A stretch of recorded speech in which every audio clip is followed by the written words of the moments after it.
uyu munsi rero tugiye kuganira kuri uyu umupapa Fransisiko n'ubutinganyi bwe.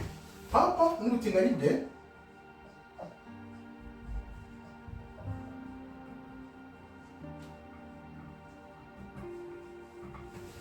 ni ibintu bibabaje cyane kubona umuntu uvuga ngo akorera Imana ariko akavuga ngo ubutinganyi buremejwe buhabwe umugisha.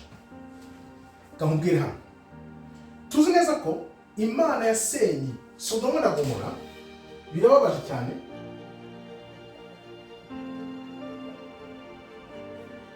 kubona umuntu afata ibintu byatumye Imana isenya isi yose ikayivanaho, noneho akavuga ati nibabihe umugisha. Ese uremera umupapa cyangwa se uremera iki ijambo ry'Imana ari kubwira? Ijambo ry'Imana rivuga ko Imana yavanyeho irimbura isi yose kubera ubutinganyi bwariho i Sodoma na Gomora. Isomye muri Bibiliya usanga abantu bari bavuga bati ibicumuro isi iri gukora uyu munsi bishobora gutuma ab'i Sodoma na Gomora bataka bavuga ngo Imana yabahoye ubusa. None ni gute umuntu uyoboye idini yafata umwanzuro niba nawe utaratekereza akavuga ngo ubutinganyi buhawe intebe buhawe umugisha? Abafite ubwenge bari gukanguka. Ni ikizira. Ikizira cyageze ahera. Ni ikizira. Abazi ubwenge barimo barasimbuka bavanamo akarenge kabo. Uyu mupapa azaho muri 2013 nkimubona nari ntarakira agakiza, ariko nahise mvuga ati uyu niwe rurangiza. Abantu benshi bavuga ko ari papa wa nyuma, ariko ibikorwa akora nubwo babyihisha inyuma bakerekana ko ari abere ari intama, ni gute wafata ikintu cyatumye Imana ivana isi yose ikayirimbura warangiza ukavuga uti ugihaye umugisha? Wewe mu gatorika ureba uyu munsi ugishidikanya utabona neza ko gatorika ari idini rya Satani, kugira ngo utangiye kugenda ubibona buhoro buhoro ko gahunda zawo ari zo kujyana abantu bose mu irimukiro. Shuza rero urebe uvanga akarenge kawe wakira agakiza, usome ijambo ku bwawe. Nubwo tubona abasenyeri bamwe na bamwe bari kugenda babyitaza kuko bo babizi, bari kuvuga bati Kiliziya irugarijwe. Kuki bavuga ngo Kiliziya irugarijwe? Kuko bashobora kuba wenda batazi umupango wa Satani na Papa, kuko Papa afite pressure inaturuka hejuru, ariko kugira ngo abijyemo wibuka urugendo yagiriye muri Amerika, biriya bintu byose ni umupango uri kuri gahunda. Ariko tuzi neza ko Papa ari muri ba antikristo, kuko ari ya nyamaswa ya mbere izahabwa ingufu n'inyamaswa ya kabiri ariyo Amerika.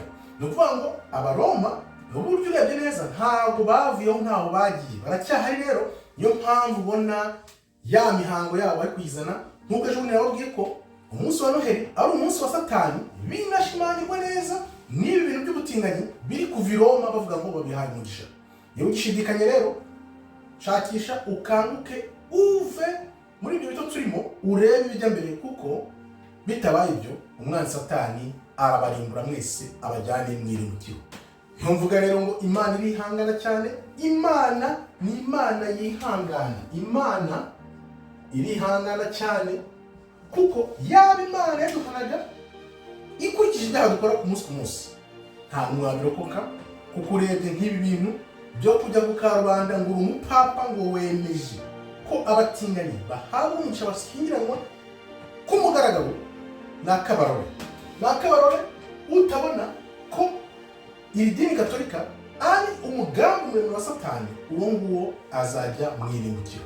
Nzi neza ko ntabwo buri wese wagira ubuntu ngo abone agakiza afunguka amaso, ariko ibaze ibintu bituma Imana ikuraho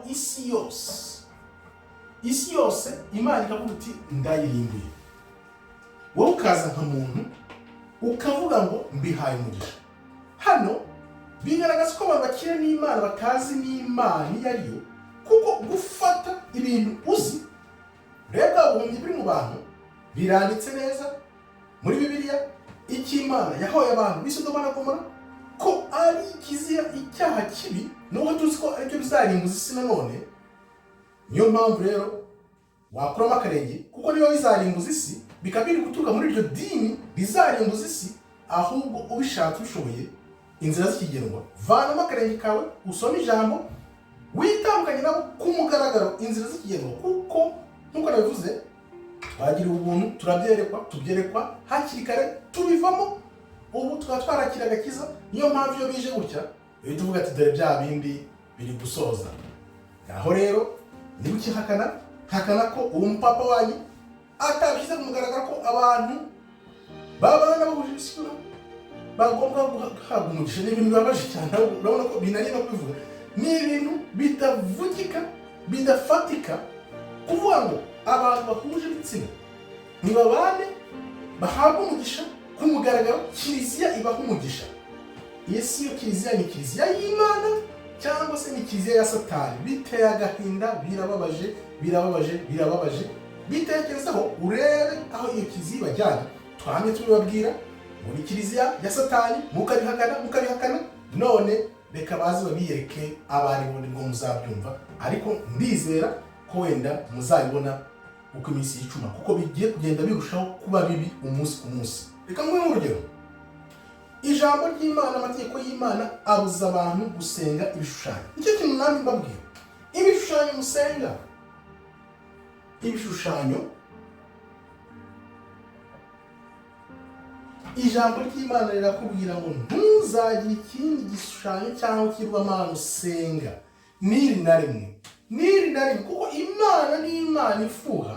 Yarabwiye iti ntimuzasenga ibishushanyo, ariko iryo dini ryanyu rya Gatolika rikababwira ati senga igishushanyo.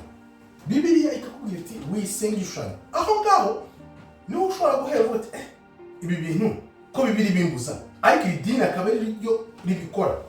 Ni ukuvuga ngo Imana irakubwira ngo wisenga ibishushanyo, aho ukavuga uti ahubwo ndi umuhanga, ndi intwari mu gusenga ibishushanyo. Ni ukuvuga ngo nta hantu na hamwe uhuriye n'Imana, kuko niba Imana ikubwiye ngo wisenga ibishushanyo, none idini ryawe rikakubwira ahubwo senga ibishushanyo ni byiza, ni ukuvuga ngo aho ngaho ahubwo wagombye gushyiraho ikibazo ukibaza, se iri dini rinshishikariza gusenga ibishushanyo kandi Bibiliya n'ijambo ry'Imana bimbuza gusenga ibishushanyo? Hano ninde ufite ukuri, ninde utari mu kuri? Satani, Imana? Ndakurikirane. Ntawe ushobora kuvuga ngo urahitamo. Byanze bikunze ko ugomba gukurikira Imana, Satani ukayireka. Idini ry'Abagatolika ngira ngo ubu biri kujya ku mugaragaro, n'uruhinja ruri kubibona, kuko ntiwambira ukuntu usenga ibishushanyo, wakora ibyo byose ukagerekaho n'ibyo guha umugisha no gushyingira abatinganyi, aba bana bahuza ibitsina, kugira ngo uyobye abantu. None umbwire ngo iryo dini ni idini ry'Imana. Ese iyo ni Imana cyangwa se ahubwo ni Satani? Narabikubwiye, mubwira ko nohera n'umunsi wa Satani, za Pasika n'iminsi ya Satani, ugomba kugenda ugashakisha ukareba uko byagiye bizamuka. None rero dore biri kwigaragaza, bari kuza ku mugaragaro. Buri wese azi ko neza ubutinganyi ari ikintu Imana yanga, urunuka ko ari ikizira cyageze ahera, bagenda bakwiza mu isi kugira ngo bakwize uwo mugambi wa Satani bafite. None dore bari kwikwereka. Weho rero uti umugatolika, vanamo akarenge kawe ko inzira ziracyagendwa, kuko byanze bikunze nutitandukanya nabyo uzaba umufatanyacyaha w'ubwo butinganyi bari kwimika. Kuko icyo nibajije, nibamara kubyemeza ko ari ubutinganyi bikemezwa mu makiza yose, ese uzasubira muri izo nsengero ujye gusengamo uzi ko ari ikizira cyageze ahera Imana yanga urunuka? Uzajya gusenga muri izo nsengero gute? Ndabitegereje uko uzabigenza, ariko nzi neza ko wenda uzabona ko ari akabarore kinjira abantu mu idini ryagiye, ariko impamvu bitagaragaye, wibuke Satani nawe yigira marayika w'umucyo, yabigenje gahoro, ariko ko ibihe byenda bishira, nta kundi byagenda, bigomba kuza ku mugaragaro. Niyo mpamvu ubona biri kugaragara, abantu bose bakavuga ati ariko abareba kure babonye kera, baravuga bati iri dini ni idini rya Satani. Ngayo nguko rero, gerageza uko ushoboye, wakira agakiza, usome ijambo ryawe, ukomere ku Mana yawe, kuko byanze bikunze isi yose imaze kumenya ko idini Gatolika na Papa wabo aribo antikristo, kandi ariko irimbukiro rizahera rijyana benshi banze kumva ukuri. Dore rero ikintu kibabaje wenda utarunazi, iriya shusho abantu basenga ngo ni Yesu, iriya shusho uriya muntu basenga yitwa Cesare Borgia. Cesare Borgia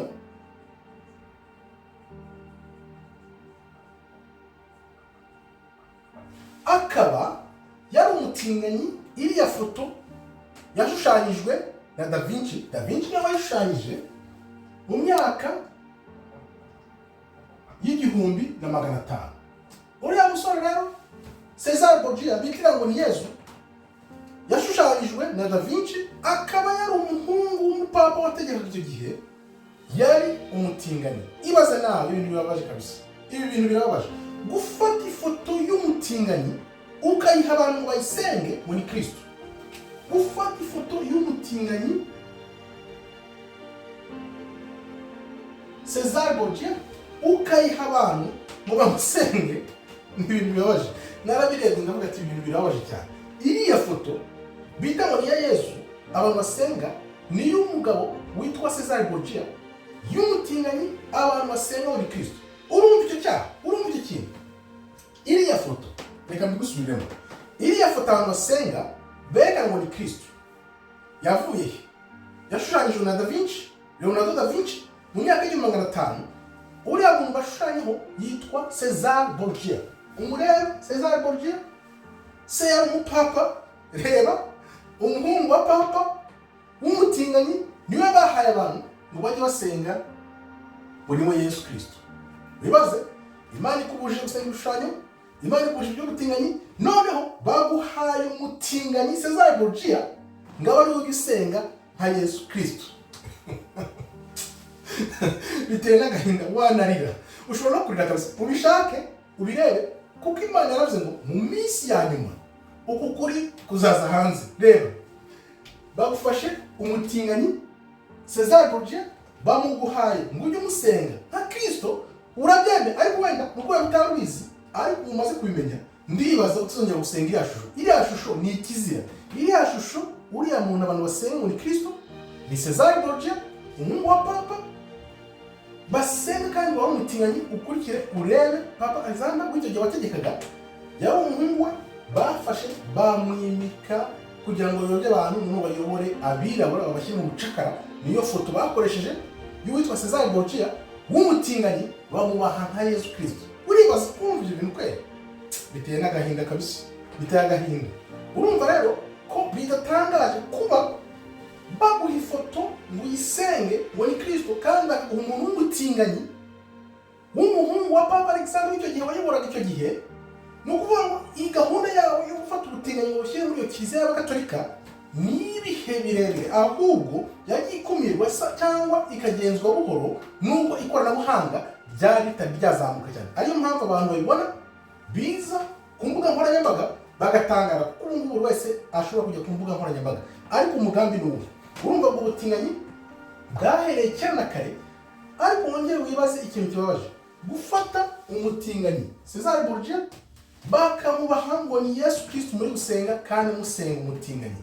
Ntibitangaje rero kuba papa yaje uyu munsi akabyemeza, kubera ko amajenerasiyo yagiye akura, abari kuri ubu ni batoya, ibi by'ubutinganyi bije tuzi ko ari ikizira. Niyo mpamvu ubona igikuba cyacitse hose ngo papa yemeje ubutinganyi. No, uyu ni umugambi bafite kuva kera na kare, ari naho baganisha abantu. Ariko abazi ubwenge bakiranuka b'abakiranutsi bemeye gukurikira Imana, twaravuze ngo no, tubivamo. Abasigaye nabo muri Gatolika niyo batiza ingufu uwo mugambi wa Satani. Ni ukuvuga ngo utitandukanyije na Gatolika, ukaba muri Gatolika uri gutiza uwo murindi Satani w'umupapa. Kuko uriya papa ajyaho, umutima warambwita no, uyu muntu niwe gaheza, niwe rurangiza. Kandi abenshi bavuga ko ari umupapa wa nyuma, ariko mwitege ibigiye kuza, kuko abantu benshi bazitandukanye nabyo, bavuga bati ibintu ntibishoboka. Ko nk'umuco w'Abanyafurika ntabwo ushobora kumbwira ngo urajya mu Kiliziya cyangwa mu rusengero ngo uhe umugisha abatinganyi.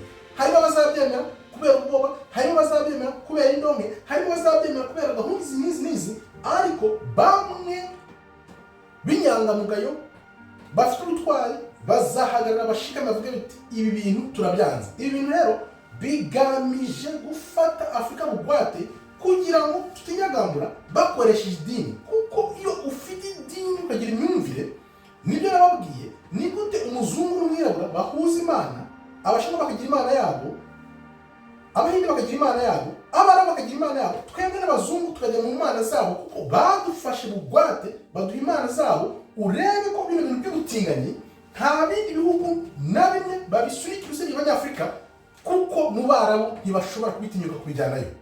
Ibaza impamvu ubutinganyi batabujyana mu Barabu cyangwa mu Bahinde, bakabizanira babisunikira Abanyafurika gusa.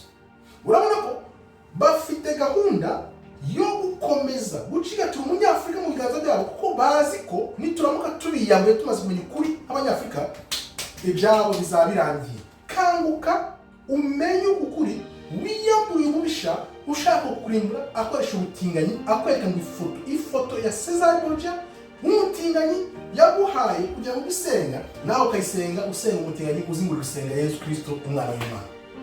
Birababaje cyane, ariko reka twizere ko abenshi bazakanguka noneho tukiyambura imigozi y'ubucakara uyu mubisha yashyize mu bantu, kuko yayiziritse mu mitekerereze y'ubwonko bw'Umunyafurika. Igihe kirageze rero, Imana yaravuze ngo igihe nk'iki abantu bazakanguka bava ibuzimu bazi umuntu, kuko bazamenye ukuri kuzabatura. Murakoze rero, Imana ikomeze ibarinde. Shalom, shalom, shalom.